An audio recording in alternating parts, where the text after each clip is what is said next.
Nel Rinascimento, Gioia di vivere imparando, abbiamo narrato gli anni del giovane Rinascimento italiano.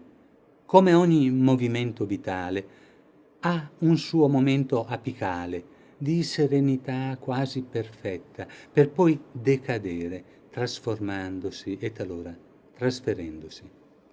Raffaello Sanzio, nato nel 1483, rappresenta lo zenit, il pittore dell'armonia perfetta e gli ingredienti del suo successo presso Papa e Re furono grande talento, charme personale, intelligenza ed operosità.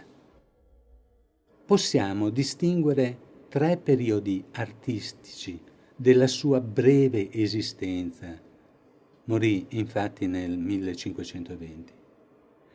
Era un ragazzino a servizio di Perugino, allorché dipinse 2 opere minori, La visione di un cavaliere e Le 3 grazie.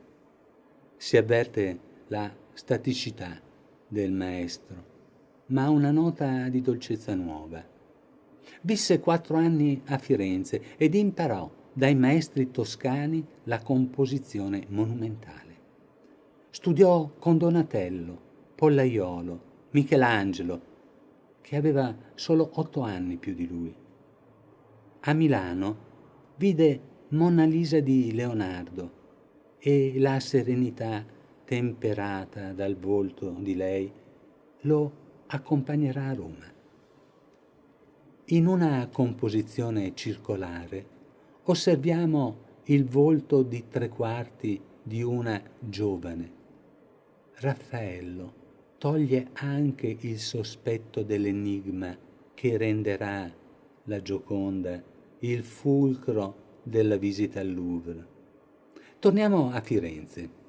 Filippino Lippi, figlio naturale di frate Filippo Lippi e della monaca Lucrezia Butti, nei panni di Salomè, affrescata dal compagno, il figlio, dicevamo, fu incaricato di completare la cappella Brancacci dopo la morte prematura di Masaccio, pittore eccellente che nella Sacra Famiglia riassume i principi dell'arte rinascimentale, la composizione triangolare, il paesaggio, il realismo, in specie nel volto di Giovannino, nonché il ritmo ascendente delle mani e quel che a noi interessa, la dolcezza del volto di Maria, che andiamo a confrontare con quella di Raffaello.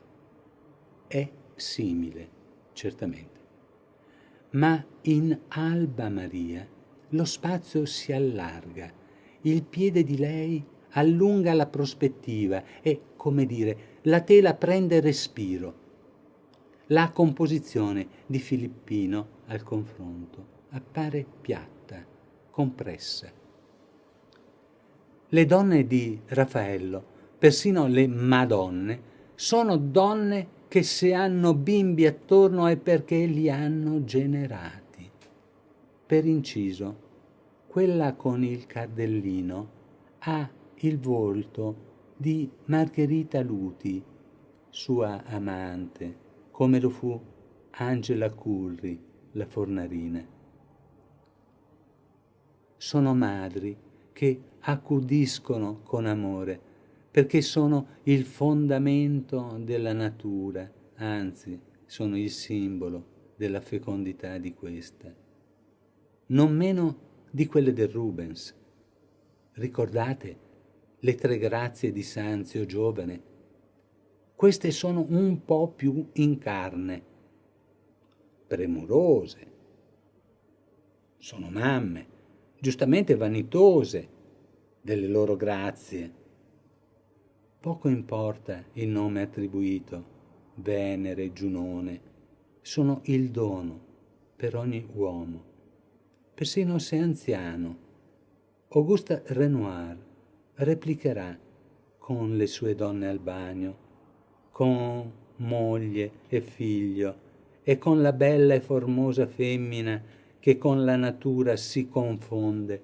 I mecenati di Raffaello furono il Papa Giulio II e Leone X, che con gli affreschi vaticani ne faranno il re di Roma.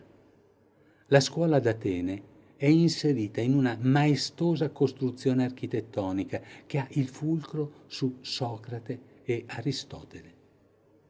La disputa sul sacramento ha due livelli di lettura. Solo nel secondo Cristo è al centro di una ascensione triangolare. La colomba dello Spirito Santo, Maria e Giovanni e Dio Padre. Nella fusione dei personaggi, santi ed apostoli, avvertiamo l'influsso dell'ultima cena di Leonardo, una disputa un po' più accesa.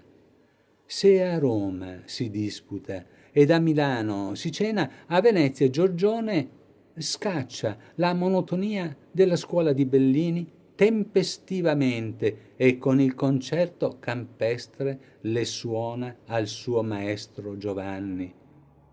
Se nella tempesta nulla è quieto e tutto è avvolto dal mistero di una natura, di una madre ignuda in allattamento, qui i soggetti sono quieti, in un ambiente bucolico, sereno. Invece, guardandolo bene, che cosa avversa la prosperosa giovane con caraffa di cristallo? Acqua. Dove? Nel pozzo. Sappiamo che la natura si nasconde nel profondo e per generare ha bisogno di umidità. Simbolo di fertilità, dunque? Ed i musici che tra loro parlano, ignorando la bellezza che hanno di fronte, è perché a questa sono indifferenti o forse perché non la vedono, oppure non c'è. E forse come l'altra, un simbolo di una natura gentile, armoniosa, melodica, necessario complemento al concerto diversamente silente dei musicanti? Certo è che nel festino degli dei Bellini coglie da Giorgione spunti che induce Vasari a dubitare sia opera di Giovanni bensì di un suo allievo che operò con Giorgione. Da sinistra a destra vediamo Sileno, Bacco seduto, Silvanus alle spalle di Mercurio, Giove, Proserpina, Plutone, brutto e barbuto, Pan e dietro questo Maia, regalmente eretta, Cibele, piegata accanto ad Apollo, Priapo, il superdotato, e Venere assopita.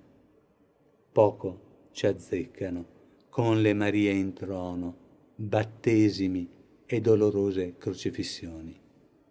Sarà Tiziano a riprendere i temi pagani con nuovo vigore e voluttuosità, con il ratto d'Europa, un dipinto di esaltante movimento, con lei che s'aggrappa al corno di Giove, provvisoriamente toro, per conservare un precario equilibrio in uno scenario di veli e cupidi svolazzanti. Con lui il colore esulta e Veronese, in Venere e Giove, lo farà brillare. La gioia di vivere ha raggiunto il culmine. E come sempre accade, qualcuno protesta, Savonarola. I Piagnoni lo seguono e la Venere di Botticelli sarà criticata. Primavere, con le sue tre grazie, lasceranno il posto a crocefissioni, incoronazioni ed implorazioni. Rivedremo la natura prolifica con Gauguin, che osserva stupito tanta bellezza, e persino con quel matto di Van Gogh. A Firenze, Pontormo esprime il suo turbamento con la magnifica ed immaginifica nei colori deposizione. Così farà Rosso Fiorentino. Bronzino, alunno di Pontormo, recupera un equilibrio grazie alla volontà dei committenti che esigono precisione nel raffigurare, anzi, se è possibile, aumentare il carisma, ed i suoi personaggi così perfetti paiono manichini. Eppure, liberato dal Salvatore, mostra il suo talento che a Michelangelo rinvia. Martin Lutero visitò Roma nel 1510 e l'anno seguente tornò in Germania furente, quasi avesse visto il diavolo negli scandali di papi e cardinali. Non vide il demonio, ma un titano, anzi le sue opere, Michelangelo, e con questo concludiamo. Non a Roma, con il grandioso giudizio universale, bensì a Firenze, tra le tombe medicee, scultore prestato alla pittura. Con esse esprime il tempo che scorre inesorabile, indifferente alla morte del potente, in apparenza li osserva, ma il corpo ora gli appartiene. La notte, il giorno, il mattino, la sera, e al crepuscolo si medita, giorno dopo giorno, la vita se ne va e la malinconia invade l'animo. Ma a Venezia, che diavolo, ancor si fa festa e Tintoretto nel suo studio scrisse: disegno di Michelangelo e colore di Tiziano, e nella gigantesca crocefissione della Scuola Grande di San Rocco darà prova del suo valore, fornendo indicazioni al trionfante barocco romano, la risposta esorbitante alla severità luterana.